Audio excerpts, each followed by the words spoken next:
Today the house feels unusually quiet. I sit at the small kitchen table with a cold cup of tea in front of me.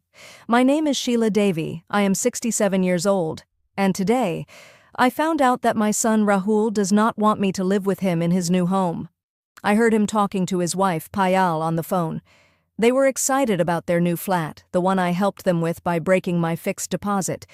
But then I heard the truth, that they planned to live there without me. That I would be better off living alone, somewhere small, somewhere away from them. My hands trembled as I listened. A mother who spent her whole life working, sacrificing, giving. And yet, I became a burden. Later, Rahul came to me, smiling as if nothing had happened, asking for more money. 10,000 rupees for renovation, for a flat where I had no place. That night, I wrote down every rupee I had given him over the years. Loans, fees, emergencies, help, more than 1 lakh rupees, my entire life's savings. The next morning, something inside me changed. I went to the bank. I opened a new account. I protected my remaining money. For the first time in years, I protected myself. When Rahul called again, worried by my silence, I finally said the words I had never dared to say. Rahul, I am not moving into your new flat, and I will not give you my pension anymore. There was shock on the other end of the line, but I spoke softly, firmly, with all the strength I had gathered. A mother who raised a son can take care of herself. I am a person, Rahul, not a burden, not an option. For the first time in a long time, I made tea for myself. It was almost 10 at night. The house was silent as always. But tonight, the silence did not feel scary. For the first time, I could hear my own voice, the voice I had buried for years.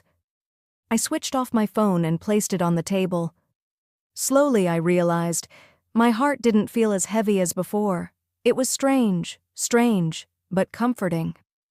The next morning, I opened my room door and let sunlight fill every corner. After years, the morning light felt like a warm hug. I opened my wardrobe and pulled out an old suitcase, the one I hadn't touched in almost 10 years. While folding my clothes, I realized how many things I had only kept for the convenience of others. I picked up my bag and was about to step outside when my phone rang again. Rahul.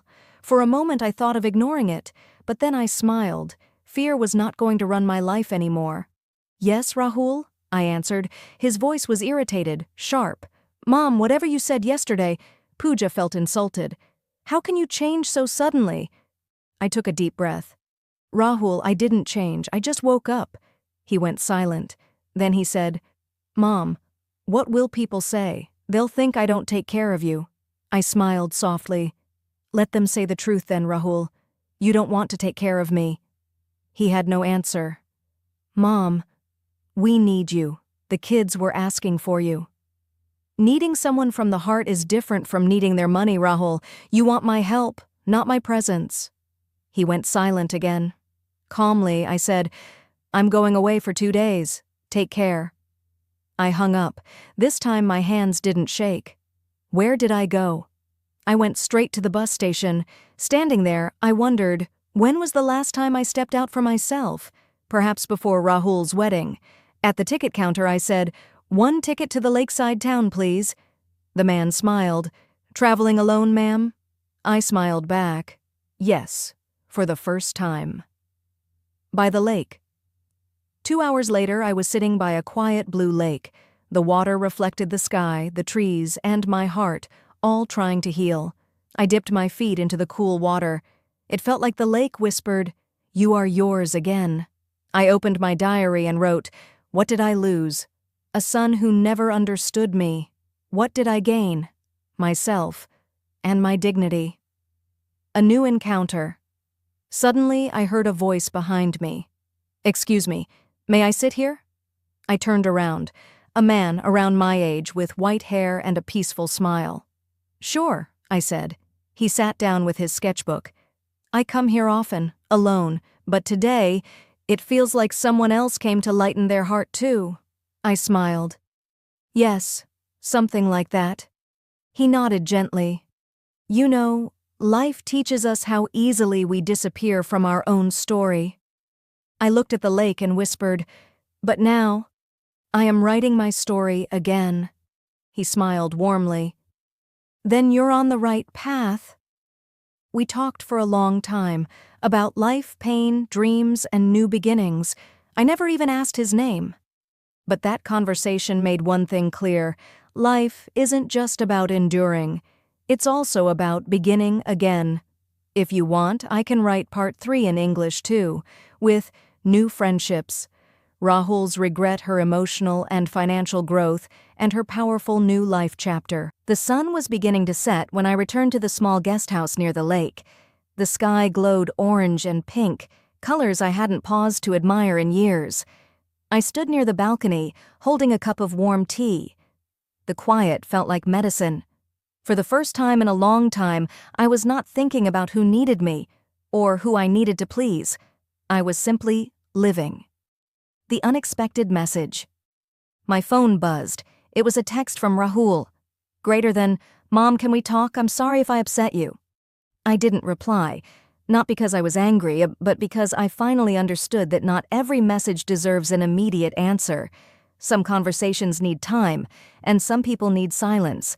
Instead, I put the phone aside and walked out to the garden of the guest house. Meeting him again. There he was, the same man from the lake, sketching quietly under a tree. He looked up and smiled. "You again," he said warmly. I laughed softly. "Yes, me again." He gently shut his sketchbook. "I didn't get your name yesterday." "Sheila," I said. "I'm Arvind," he replied. There was a calming simplicity in his voice. We walked along the narrow path beside the garden. For a while, neither of us spoke, but the silence felt comfortable, like talking without words. Arvind finally said, "You know, I wasn't always alone. Life just changed around me faster than I could hold on." I nodded. "I understand. Sometimes people walk away, and sometimes we must walk away." Arvind smiled. "Do you regret walking away?" I took a deep breath. "No. For the first time, I feel like I'm walking toward myself."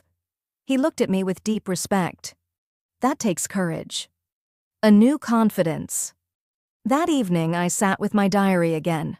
I wrote, "Strength is not shouting. Strength is choosing yourself when no one else does." The next morning, I walked into a small cafe and ordered breakfast for myself, something I had never done alone. I felt free, light, almost young. The waitress asked, "Are you traveling alone, ma'am?" I smiled. "Yes, and it feels wonderful." Rahul's call. As I left the cafe, my phone rang again. This time, Rahul's voice sounded softer, weaker. "Mom, I'm really sorry." I didn't say anything. "I miss you," he admitted. "Kids miss you. Pooja also realizes she was rude." Still, I kept quiet, letting him speak. "Mom, come home, please." I finally spoke. "Rahul, home isn't a place. It's respect, love, and peace. Can you give me that?" He didn't answer immediately, then quietly, "I'll try, Mom." I nodded. That's a start. The moment of decision. That evening by the lake again, I looked at the water and asked myself, do I go back? Or do I start something new? Just then, Arvind approached and sat beside me. "You look like you're standing at a crossroad," he said. I smiled. "Maybe I am." He didn't push, didn't question, just sat there, calm and steady. His presence felt like a reminder. Life still had new people to offer, new stories, new chances. I closed my eyes and breathed deeply.